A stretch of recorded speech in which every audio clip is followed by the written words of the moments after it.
저 20년 됐어요. 저 온 생을 여기 다 바쳤어요. 이제 나이도 70이 넘네. 이제 뭐 이제 앞으로 뭐저 취직을 하겠어요. 그렇다고 뭐 응? 우리가 또 새로 뭐 세대를 위해서 또 가게를 얻겠어요.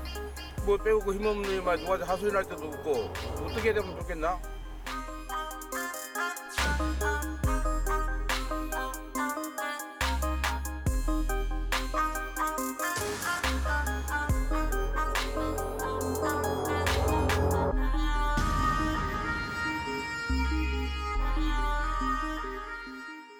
네, 저희가 지속적으로 이 동서울터미널 상인분들의 소식 전해드리고 있는데요. 자, 그런데 12월 31일부로 이제 계약이 종료됐어요. 상인분들이요. 네. 그런데 그래도 다행스럽게도 지금 장사를 계속 잘 하고 계시는 분들이 있다고 해서 네. 참 그런데 이 참 답답한 문제예요. 지금 현 상황이 어떤지 좀 정리를 해주세요. 처음 보시는 시청자분들 계실 테니까는요. 네. 지금 동서울 종합터미널 얘기하고 있는 건데요. 강변터미널. 그렇죠. 강변역 추억의 2호선 강변터미널. 강변역 바로 앞에 있는데요. 1990년에 문을 열었고요. 30년 정도 영업했는데요. 한진중공업이 건물주였어요. 이거를 독자적으로 현대화 사업을 진행하다가 그게 여의치가 않아서 작년 10월에 신세계 동서울 PFV라는 프로젝트 회사한테 건물을 매각했어요. 그렇게 해서 상인들한테 지금 나가라라고 이렇게 말을 하고 있는데 지금 상인분들은 이렇게 갑자기 나가면 우리가 피해를 입지 않느냐, 나갈 수 없다 이렇게 으쌰으쌰 버티고 계시는 중이시고요. 사람들이 저한테 이렇게 물어봐요. 한진중공업은 지금 건축물을 팔았는데 한진중공업은 책임 없는 거냐 이런 식으로 물어보는데요. 아니에요. 지금 이게 뭐 대기업 이름이 나오고 그리고 뭐 프로젝트 회사다, 뭐 법인 이런 것들이 나오니까 헷갈리실 수 있는데 단순해요. 내용은 그냥 기존 건물주가 있고 그 건물주가 새로운 건물주한테 건물을 판 거예요. 네. 팔면서 보통 우리 이런 생각들 하잖아요. 3층짜리 건물이 있으면 거기에 1층은 커피숍을 하고 2층은 이런 맞아. 분들 있잖아요. 네. 기업들도 그걸 갖고 있는 거예요. 그래서 동서울터미널 그 건물에다가 이제 뭘 하려고 하는데 세입자들이 있으니까 아무래도 걸리적거린다 이런 생각들을 한 거죠. 그럴 때 보통 일상생활에서는요. 건물주 기존 건물주랑 새로운 건물주 사이에 이런 특약을 맺어요. 세입자 내쫓아 주세요. 그 조건으로 지금 이거 계약하겠습니다. 네. 지금 이런 계약이 맺어졌던 걸로 보이고요. 한진중공업이 지금 계속 내쫓고 있는 중이에요. 아, 그리고 아무래도 지금 시청자분들이 제일 궁금한 걸 결국 이걸 거예요. 12월 31일이 계약 만료고 퇴거 통보일이었는데 그럼 지금 1월 중순 이제 후반인데 그럼 상인분들 어떻게 지내고 계시냐? 맞아요. 저도 그게 궁금하더라고요. 그래서 명절 되기 바로 전에 한번 찾아가 봤어요. 네. 화면 보고 이야기 한번 나눠볼게요. 그렇죠. 네, 화면 함께 역시. 보시죠. 깜짝 놀랐죠. 황당했죠. 사전에 아무 말씀이 없었어요.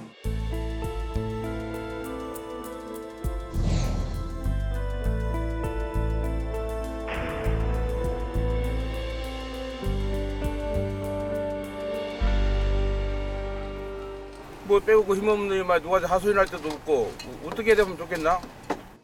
아무런 대책도 없이 이렇게 갑자기 나가라 하니까는 그냥 계속 좀 지을 때까지라도 할 수 있었으면 하는 마음밖에는 다른 말은 없어요.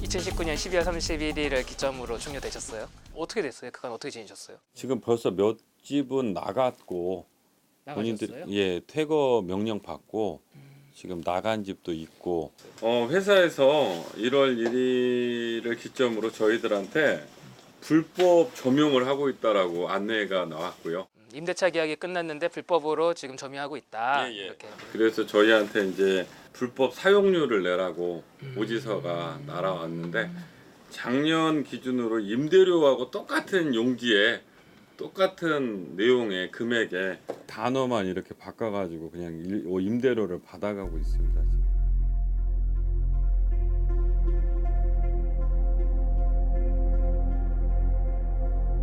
(12월 23일) 날 박원순 서울시장님을 뵀습니다. 이제 박원순 서울시장님께서 광진구청에 오셔가지고 신세계가 지금 이 건물을 산 뒤로 지금 저희들을 다 내쫓으려고 하고 있다. 그 이 건물은 상생 재건축이 되어야 된다.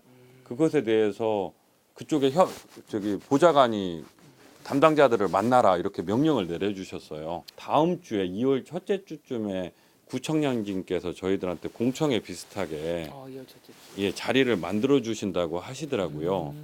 그래서 이 부분에 대해서는 서울시와 사전 협의하는 과정에 우리들이 의견을 임차인과 원만히 해결해라. 상생 재건축 협의를 하지 않으면 뭐 인허가를 자기네들은 못 내준다.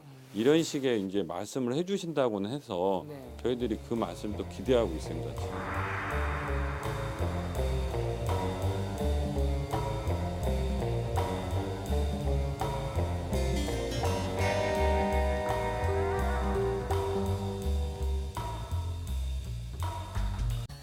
그거는요, 그 허가권이 다 서울시 있기 때문에 저희가 지금 어떻게 할 수가 있는 상황이 아니에요. 그게. 그러니까 거기서 뭐 어떤 뭐 근거 같은 게 나와야지 우리가 뭘 어떻게 보는 거 아니면 뭐 해야 되는데 대부분 허가권이 서울시장님한테 있기 때문에 저희가 지금 아무것도 지금 관여할 수가 없대요. 찬인회에서 그 뭐 상생안이라고 뭐 했다고 뭐 얘기를 하는데 할 수 있는 일도 있고 없는 일 있잖아요. 그래서 저희가 관공서에서 저희가 할 수 없는 일을 약속했다가는 그건 더 문제가 커지고 야기 되니까 그래서 저희가 굉장히 심정을 저희가 안 받았기 때문에 말할 수가 없는 상황이에요. 안녕하세요. 서울시입니다. 지금 개발 계획이 아직 안 들어와 있는 상태고 지금 그 부분들이 지금 부각된 게 없어요. 지금 단계에서 뭐라고 말씀드리기가 좀 참 곤란한데 그 세입자분들의 안타까운 사정이나 이런 부분은 충분히 이해는 되는데 이게 결국은 그 민간 토지잖아요, 그게요. 그러다 보니까는 서울시가 이렇게 개입하기가 법적으로 좀 어려움이 있죠. 그러니까 민간 건물의 그 임대차 계획을 서울시가 이거 이래라 저래라 할 수 있는 상황이 안 되잖아요.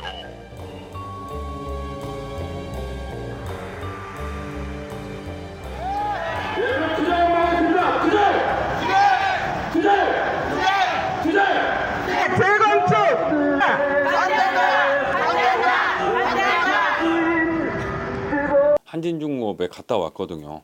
그래갖고 거기 부장하고 면담도 했어요. 그래서 지금 우리 구청장님 뵙고 서울시장님 뵀으니까 시장님한테 이런 상황 우리 다 말했다. 그리고 한진중공업의 그 총무부장 말은 우리는 대책은 없다. 그냥 법적 절차라도만 하겠다. 그러니까 이런 식으로 저희한테 좀 협박성 발언을 하고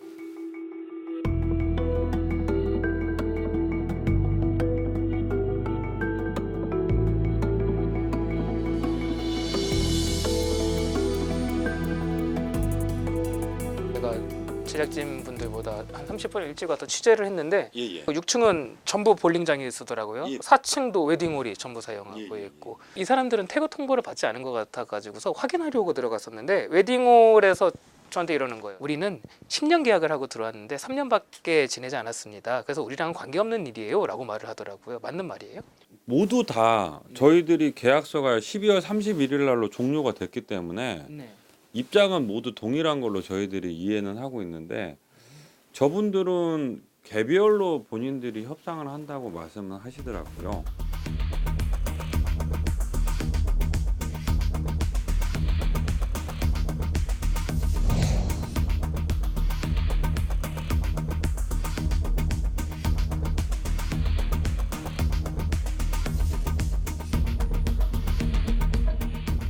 그러니까 한진 측에서 이게 참 애매한 게 이렇게 좀 크게 쓰는 데들은 뭐 볼링장도 있고 예식장도 있지만 그런 데는 보통 한 3년 계약을 했기 때문에 계약 기간이 이제 남아 있는 데는 그 계약 기간까지는 가는 거고. 다이소는 지금 계약이 얼마 정도 남았어요? 아직 1년 남았어요. 1년 남았어요. 네. 예식장이랑 볼링장은? 예식장은 11월 14일로 끝났어요. 볼링장도 12월 말로 끝났죠. 끝났어요? 네. 그러니까 저희가 퇴거 통보라는 거는 11월 14일자로 저희는 이제 계약이 종료됐으니 비워주십시오 하는 내용의 공문은 나간 상태예요. 그러면 볼링장이랑 예식장 둘 다 퇴거 통보는 보내? 퇴거 통보는 다 가기는 갔죠. 가기는 갔는데 이제 볼링장 같은 경우는 재소전을 안 썼어요. 그렇기 때문에 거기는 이제 임대차 보호를 받는 거죠.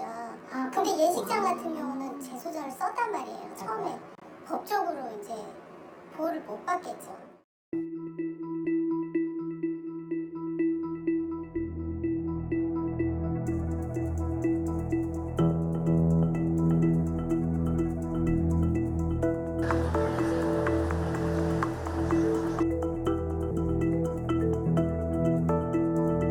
대기업을 위해 동서울터미널의 모든 편의시설을 쫓아내고 있습니다. 산업은행은 가행되고 있습니다. 재건축은 공사 착공 전 진행되어야 합니다. 승객을 위한 기본적인 그러니까 저희들이 임차 상인들이 요구하는 거는 처음부터 마지막까지 한 가지인데요. 네. 저희들이 건물을 부수기 전까지 장사만 그렇게 하게 해주시고 나중에 저희들이 장사를 할 수 있는 공간이 있으면은 월세도 내고 보증금도 낼 테니 장사할 수 있는 기회만 주시라는 겁니다. 이 삶의 터전에서 계속해서 있을 수 있게 해달라. 예, 그렇습니다.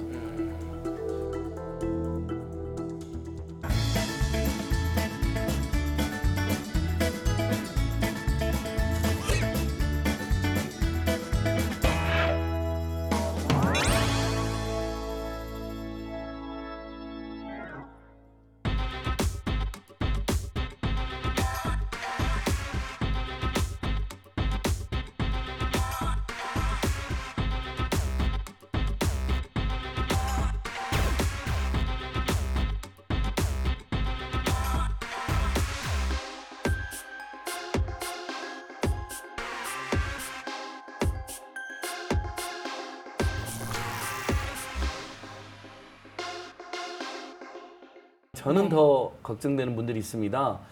계속 그 일터에서 쫓겨나서 자기의 꼭 돌아가야 될 일터로 못 돌아가신 분들이 계시거든요. 제가 작년에 우리 톨게이트 노동자분들 투쟁 네. 열심히 같이 취재하고 보도했었는데요. 여전히 못 돌아가 계신 분들이 있습니다. 네. 제가 너무 걱정인 게 이번 설명절에도 농성하고 오체 투쟁하고 맞아요. 단식하신 분도 있다고 들었어요. 지난해 6월 30일자로 1,500명이 집단 해고가 되었고요.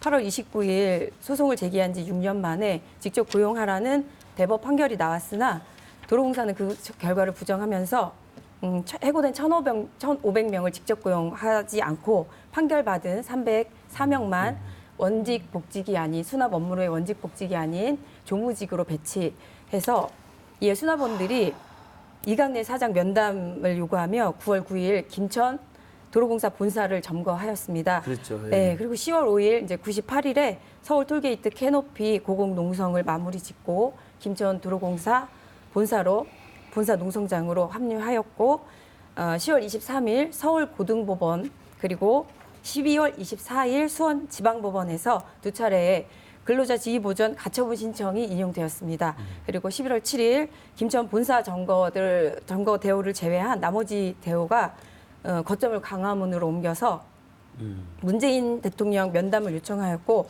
그 청와대로의 행진 시도 중 경찰과의 충돌이 발생해 조합원들이 매일 연행되고 병원으로 매일 후송되었습니다.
힘들기도 하고 아픈 것도 사실이에요. 몸이 지금 저희가 알다시피 40대에서 50대 후반, 거의 60을 바라보는 분들이 많거든요.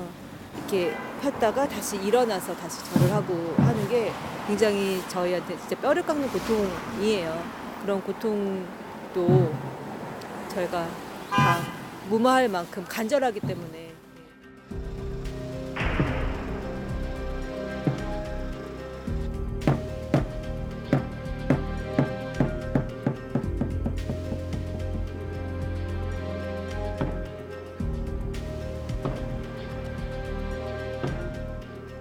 힘들어요. 진짜로 힘들고. 오늘은 어제처럼 서 있지 말고 뒤에 분들은 앉으셔가지고 생각을 많이 하다 보니까 같이 해주시면 좋겠습니다. 몸이 힘든 것보다는 정말 이게 앉아서 하시는 게 분노도 낫겠죠. 올라오고 네. 좀 그 안돼 억울한 것도 올라오고.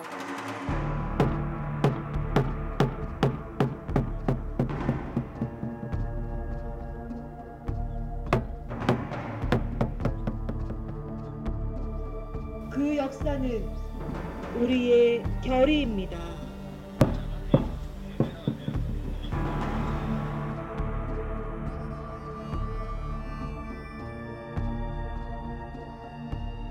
저희들은 오체투지라도 해서 이 마음이 전달된다면은 할 수 있는 데까지 해보겠다. 이거라도 해서 진짜 전원 한 명도 남기지 않고 다 같이 진짜 웃으면서 손잡고 우리가 들어갈 수 있다면 내가 몸이 부서져라도 오체투지를 얼마든지 내가 더 할 수 있다고 그래 생각해서 저희들은 오체투지를 하게 됐어요.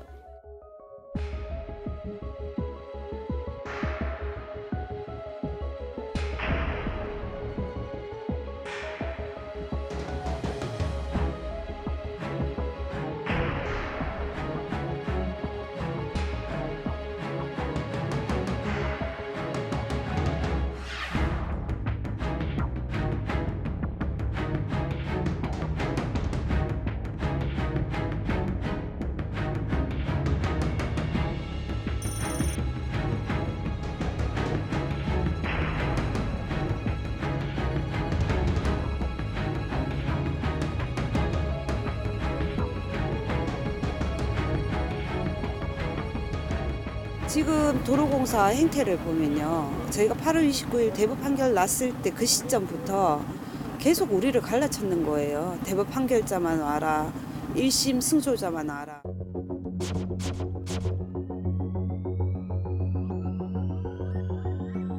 이제는 뜬금없는 15년 이후 입사자들이 왜 중요한지도 모르겠지만 그걸 가지고 계속적으로 갈라치려고 한다는 게 저는 그게 고집이나 목리지 절대로 이해는 할 수 없어요.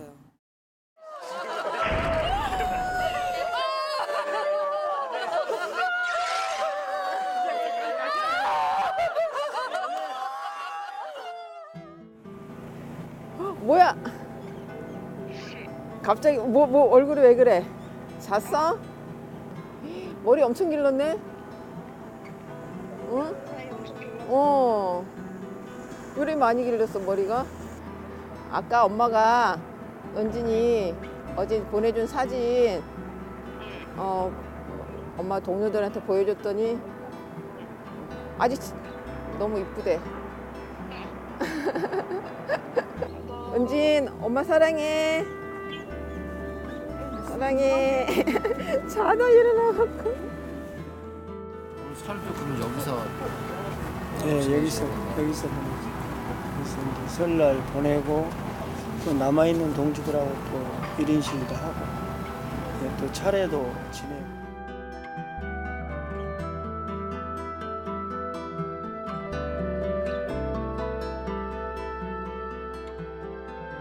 저희가 지금 주장하는 건 진짜 해고되지 않고 진짜 좀 안정된 직장에서 살고 싶다는 그 이유 하나예요. 그래서 우리를 뭐 욕심이니 이렇게 얘기하시는 분들이 있는데 지금의 우리의 투쟁이나 지금 일련의 과정을 조금만 관심을 가지고 본다면 그렇게 말씀하실 수는 없을 거라고 봅니다. 저는.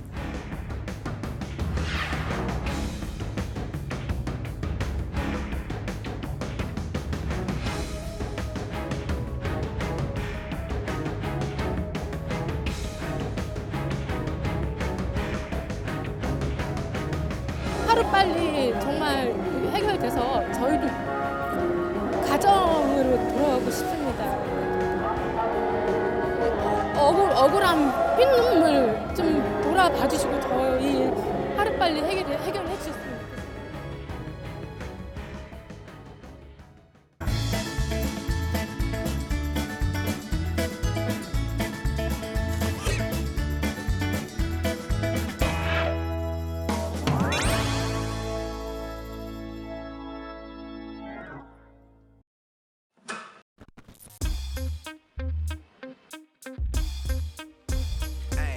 시민의 시선에 집중해 나에게 딱 맞는 채널 TBS 스포츠 이곳에 가득해 여러 가지 정보 민생과 함께 살아가 주제는 심도 있게 따지지 팩체크 현장 취재를 위한 목소리 지방 곳곳 퍼지지 단 하나면 되지 나는 딱 하나면 되지 본격 시민 편파 방송 TV 민생 연구소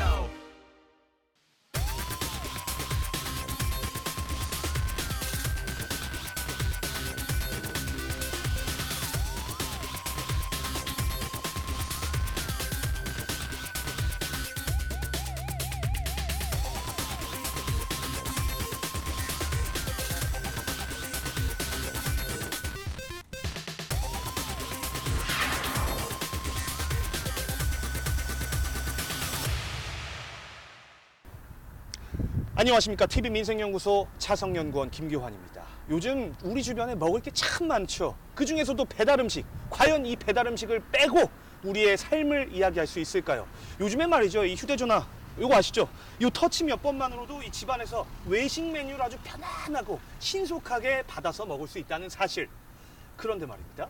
오늘날 우리가 이 음식을 이렇게 받아 먹기까지 정말 수많은 배달 노동자들, 이른바 플랫폼 노동자들의 고된 노동이 있다는 사실 아마 모르시는 분들이 꽤 많으실 겁니다. 그래서 오늘 제가 그 배달 현장 직접 따라가 보도록 하겠습니다. 출발하시죠.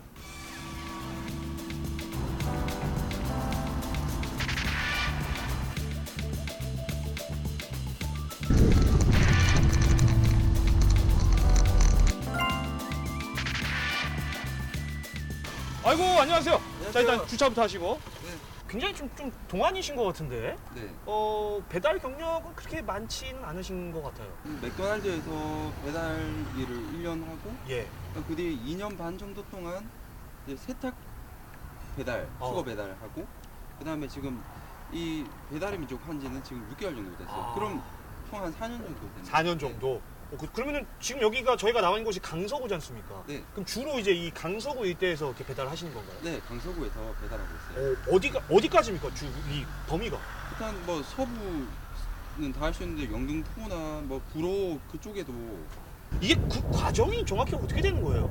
과정이 손님이 이렇게 포를 잡잖아요. 누르죠. 저 결제까지 했습니다. 네네, 결제까지 딱 하고 나면 이제 라이더한테 어플에 딱 뜨거든요. 대기란에다가 여기 대기에다가 이렇게 콜이 뜨면 저희가 콜을 딱 잡거든요.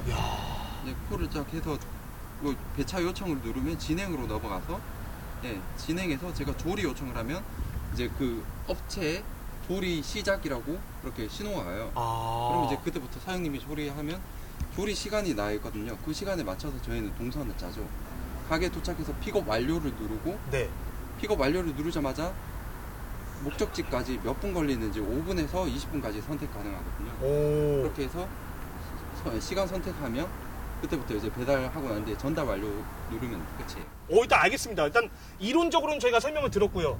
일단은 저희가 좀 나온 김에 그 배달 현장 직접 한번 또 시청자분들께 보여드려야 되거든요. 지금 7시 이제 12분 피크 시간 맞습니까? 지금 조금 한 30분 정도만 더 있으면 좀 사그라들어요. 아 그래요?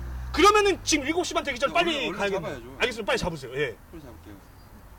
이거 잡아야 되겠다.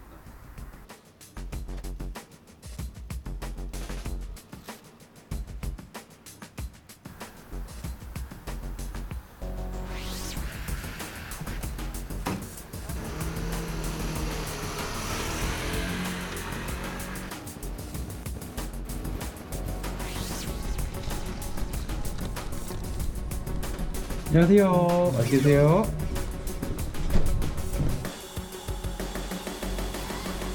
아이고 고생하셨습니다. 아유. 저 지금 시간 자꾸 뺏는 것 같아서 죄송한데 너무 궁금한 게 있어가지고 지금 하루에 그럼 배달을 총 이제 몇 시간 정도 그렇게 하시는 거예요? 총 이제 그 평일에는 한 5-6시간 정도만 하고 딱 피크 시간에만 해요. 그게 너무 없어서. 네. 그 피크 시간에 빼고는 콜을 진짜 해도 최저임금도 안 나오기 때문에 그때는 안 하고 주말에는 기본적으로 10시간씩. 근데 제가 이렇게 차에서 이렇게 가시는 모습을 쭉 뵀는데 계속 이제 운전하시다가도 이게 아무래도 콜이나 뭐 이런 거 확인하시려고 이게 고개를 계속 이렇게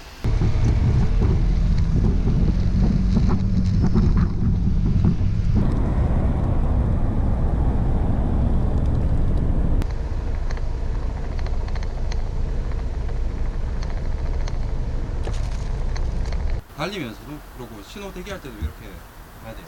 요즘 위험하지 않습니까 진짜 실제로? 위험하지만 이렇게 안 하면 정말 밥벌이를 못 하니까 내가 위험하더라도 그래도 굶어 죽지는 말자 그렇게 생각하면서 콜 잡고 있어요. 아유 참 힘들게 정말 돈 벌고 계시네요. 네. 그럼 일단은 저희가 또 너무 여기서 지체할 수는 없으니까 두 번째 콜 빨리 받으시고 얼른 잡을까요? 예예. 딱 뜨자마자 한 1초 차이로 그냥 못 잡고 하니까. 그래서 아까 그 순발력이 네, 필요하다는 게 순발력이 필요해요. 순발력이 필요하고 계속 2바퀴로 달리니까 계속 균형을 유지하면서 엄청 몸이 피곤해져요. 정신이랑. 그리고 오토바이가 이렇게 다 몸이 다 노출돼 있고 하니까 사고 나면 큰일 나잖아요. 그냥 바로 네, 그냥 차들 사이에 막 다니니까 그냥 엄청 곤두서 있어요. 항상 뭐 그 시급으로 받고 내가 딱 정말 안전하게 운전해도 괜찮으면 뭐 상관이 없잖아요. 근데 이게 내가 콜을 빨리 잡아서 빨리 가면 빨리 갈수록 내가 돈을 많이 버는 거니까 그것 때문에 더 빨리 달리거나 할 땐 좀 약간 위험하게 운전을 하게 되더라고요. 그러니까 시장 구조가 참 어쩔 수 없는 부분이 좀 있네요. 그래서 내가 살기 위해서 죽음에 내몰리는 그런 느낌이에요.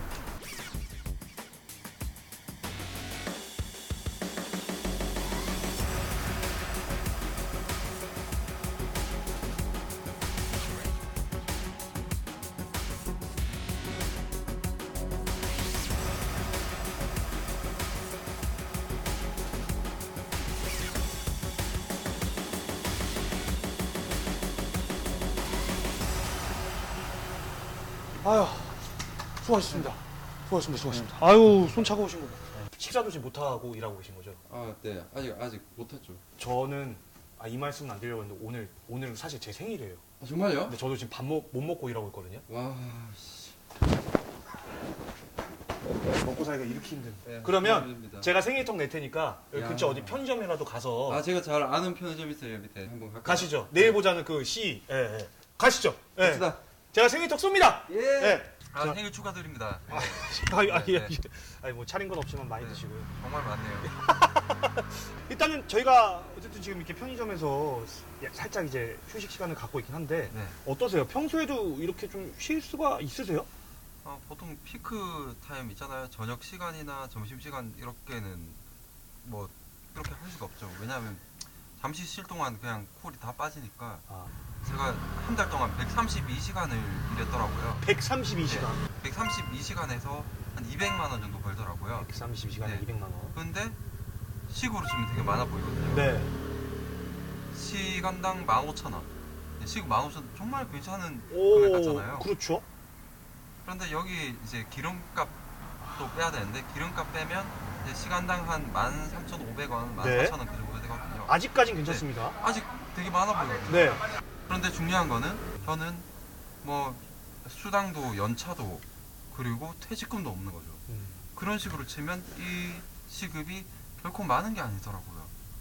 그것도 제가 엄청 위험하게 이렇게 주행하고 그리고 과속도 좀 하고 그렇게 해야지 이 정도 시급이 나오거든요. 이렇게 안 하면 뭐 겨우 한 뭐 시간당 10,000원 정도? 이런 상황인데도 불구하고 이제 그 업체 측에서는 계속해서 배달료를 줄여나가고 있는 사실이에요. 아니 지금 막 물가는 올라가는데 그렇죠. 배달료를 깎는다고요? 네, 거의 한 2달 단위로 제가 6개월 정도 일했는데 2달 단위로 그냥 20%씩 그냥 확 깎여 나가고 있었어요. 아니 그 근거가 뭔가요 대체?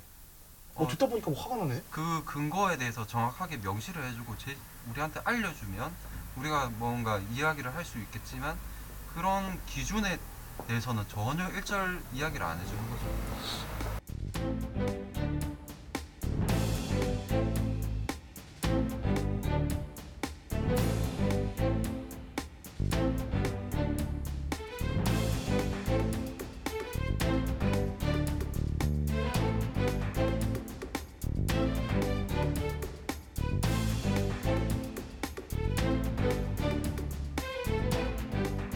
그러면 오늘 나온 김에 시청자분들, 일반 시민분들께 또 라이더를 이제 대표하는 어떤 이제 근로자로서 한 말씀 좀 해주시겠습니까? 예. 여러분들이 더 관심을 가져주시고 저희가 배달 갔을 때 따뜻한 한마디라도 하시면 도로에서 저희의 어떤 여건이나 그런 것도 개선될 거고 저희는 더 웃는 모습으로 운전을 할 수 있을 것 같아요. 그리고 더 안전하게 운전할 수 있을 거라고 생각합니다.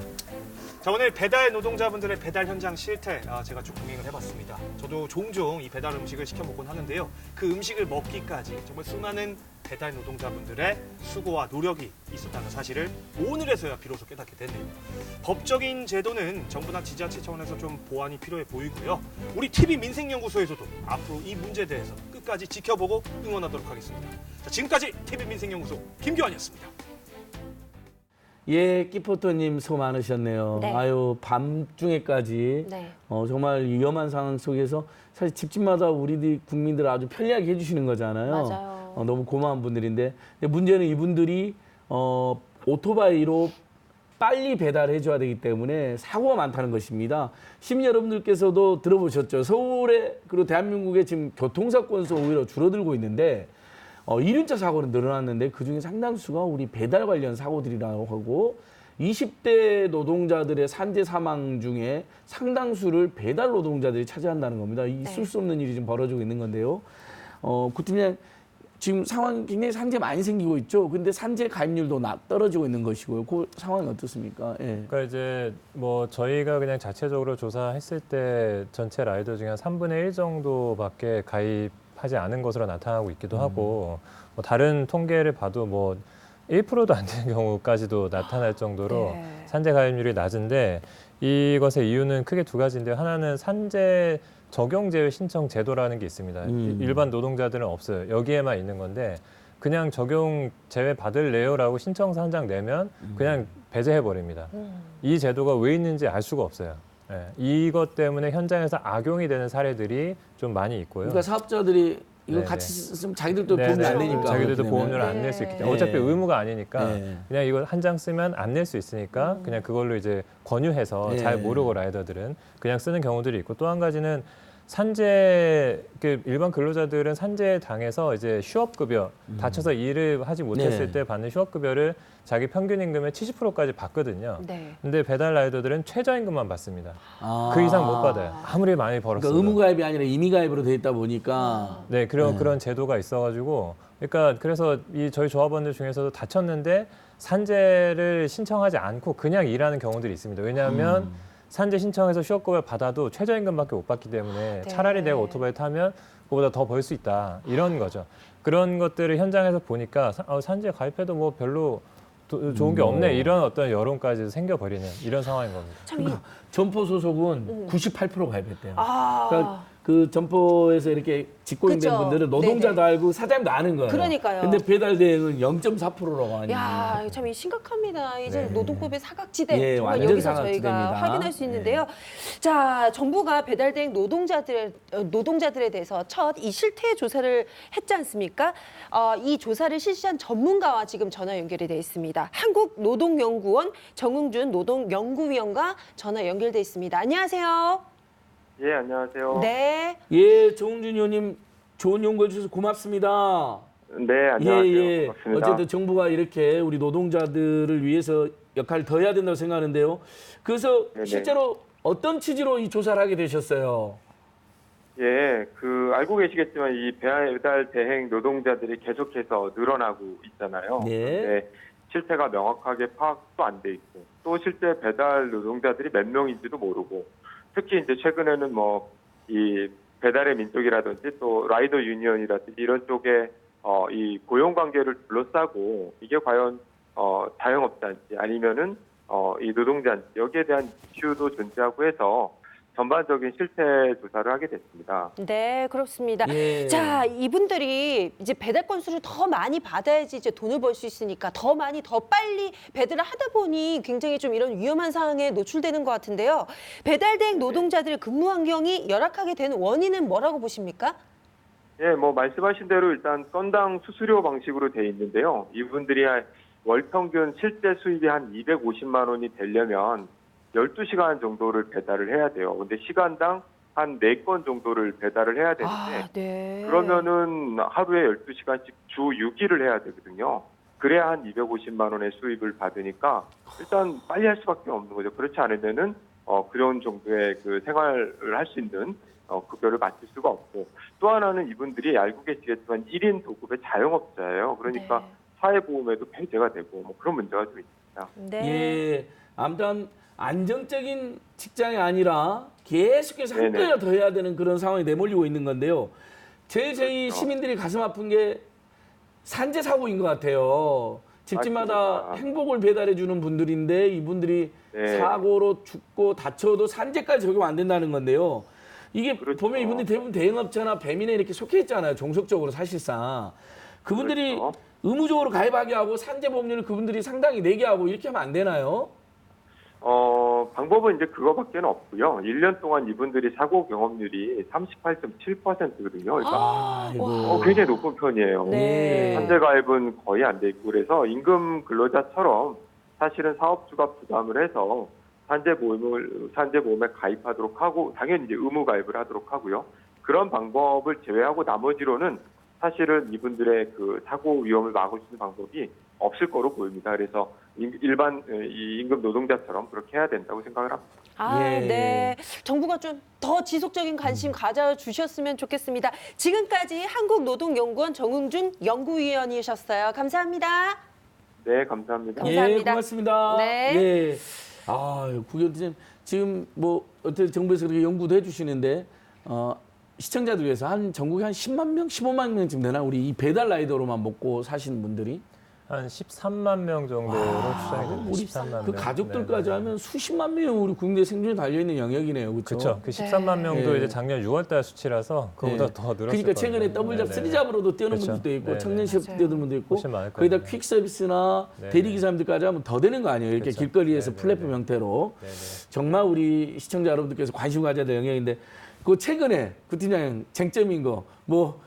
그 배달의 민족, 요기요, 그다음에 배달통 한 회사 돼버렸다면서요. 한 회사가 되려고 하고 있는 상태죠. 그러니까 그래서 이것이 지금 자영업자들도 마찬가지고 우리 배달 라이더들에게도 독점이 완전히 거의 100% 독점이 되면 훨씬 더 처지가 여러 개질 거다. 수수료도 올라갈 수도 있다. 이런 우려가 엄청 나오던데 어떻습니까 상황이? 그 사실 이게 이 인수합병이 발표되기 한 3개월 전에 인수합병 발표가 12월 달에 됐으니까 3개월 전부터 저희 좀 상식적으로 납득하기 어려운 일들이 좀 벌어졌는데 무엇이냐면 신규로 들어오는 라이더에게 엄청난 보너스를 줬어요. 막 프로모션이라는 이름으로 뭐 지인 추천 받으면 200만 원을 그냥 주고 특정 조건 맞춰주면 그리고 신규로 들어온 라이더한테는 기존 라이더보다 이 단가를 2배 이상 쳐주고 그리고 콜도 우선 배차를 해주고 뭐 이 사람들이 배민 마트라고 해서 새로 시작한 물류 서비스를 또 이 독점적으로 그들에게만 또 배차를 해주기도 하고 이러면서 신규 라이더를 엄청 우대하니까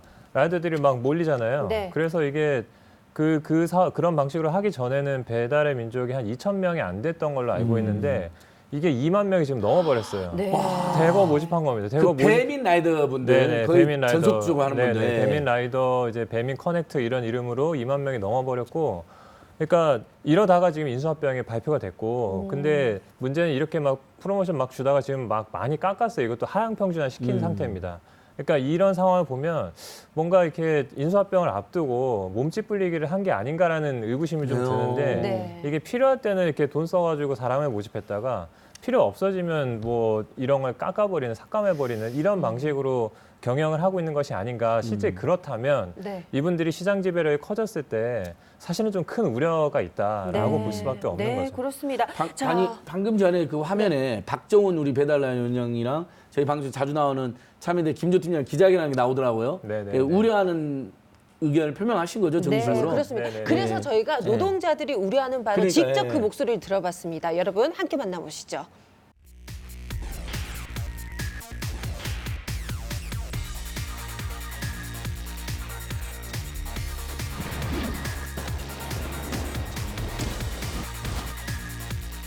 어느 정도 복지에도 신경을 쓰지 않을까? 이윤을 위해서 실험에 희생되고 있는 그 실험용지 같은.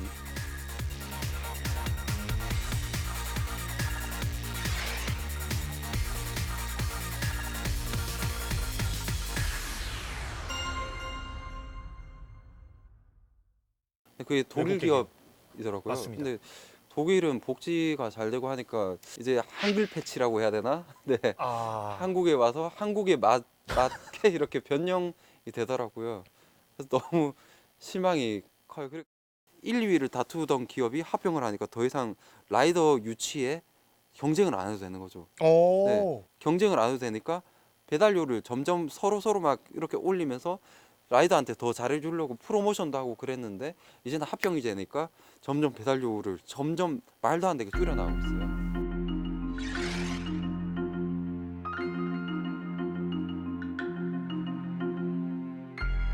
인센티브 프로모션이라고 이야기하는데 매일매일 배달료가 바뀐다고 프로모션비가 바뀐다고 하잖아요. 네. 근데 빅데이터에 의해서 뭐 그날의 라이더 수나 도로 사정이나 뭐 그런 거에 따라서 그렇게 정해진다고 그렇게 알고 있어요. 이게 AI가 알아서 빅데이터를 수집해서 이렇게 배달료 같은 거를 정하고 그러는 것 같은데 정말 이게 너무 소름 돋는 게 제가 더 열심히 일하면 일할수록 배달료가 줄어든다는 거잖아요. 어제까지는 4,000원 받던 거 오늘은 3,000원 받고 이렇게 바뀌니까 배달의 민족입니다.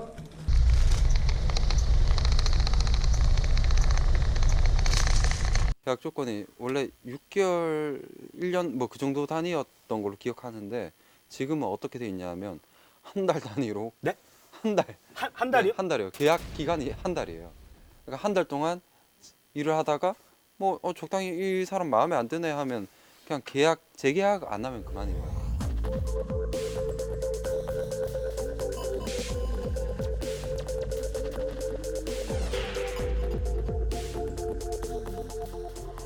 계약 기간이나 어떤 빅데이터에 의한 어떤 그런 우리를 대한 라이더를 대하는 태도를 보면 우리가 실험용지 같은 그런 느낌이에요. 나는 부품이나 그런 게 아니라 인간인데 이윤을 위해서 그 실험에 희생되고 있는 그런 기분이에요.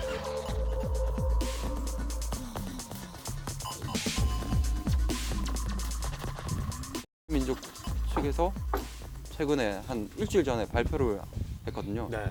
아 그래 생활에 안정성이 없다고 하니까 우리가 안정적이게 배달료를 매일매일 똑같이 해주겠다. 프로모션비 아예 없애버리겠다.